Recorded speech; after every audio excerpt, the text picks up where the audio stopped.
Now, welcome back. If you're an executive right now, you're caught between a rock and a hard place. If you choose to leave your job, for whatever reason, it's going to be suggested that you can't handle the downturn and you jump ship.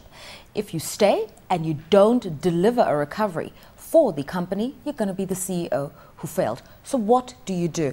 We're talking about managing a personal brand and your credibility. We're joined by Thebe Galefeng, a branding and marketing expert, to just talk to us about that. Credibility defined, trustworthy, reliable, you have integrity, you have expertise. These are all qualities you need in this downturn, but the market forces are working against you. How do you hold on to credibility? Well, I mean, it's part of managing a business, part of managing an entity, is understanding that it's not always going to be good.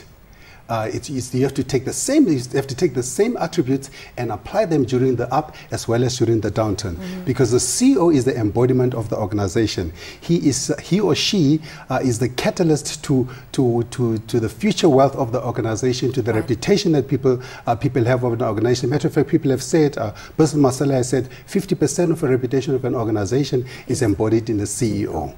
So you have to take the same attributes in driving the organization through all terms. A lot's been said at the moment about transparency in accounting practices. A lot's been said about corporate greed. Now, whilst government's trying to find some sort of regulatory framework around this issue, the question is, you can't win either way.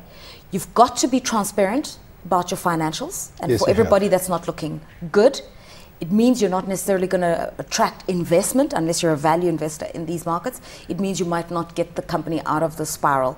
So you won't deliver, but you're also having to be honest.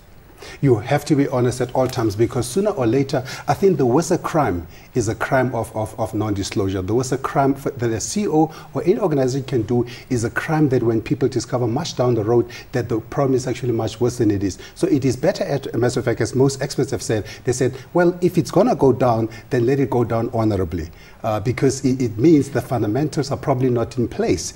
If it cannot survive the downturn, it probably is not going to survive anyway into the future.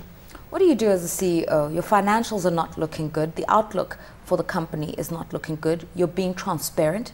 You're maintaining your integrity, but you're not necessarily attracting the necessary investment to get you out of this mess. And so at the end of the day, you're not reliable and consistent and strategic. I think part of the problem is the short-term nature of, we look at a CEO and we look at what they did last week and what they're doing next week, and we forget that legacy. They might have been there a year, they might have been there 5 years, they might have been there 10 years. There's a lot more to it, and we so tend to focus, and it's not even just in markets, it's everywhere. We're so busy focusing on the now. And this person might have run a business amazingly well for 9.5 years. Global conditions turned against them. Can we really nail that individual and say, you messed up after 9.5 years of success? There's a certain level of emotional intelligence you need to have at this stage, connecting with your workers, connecting with your shareholders, with the market. When you cannot take the weight, the logical step is to leave. But if you leave right now, you're seen as a quitter.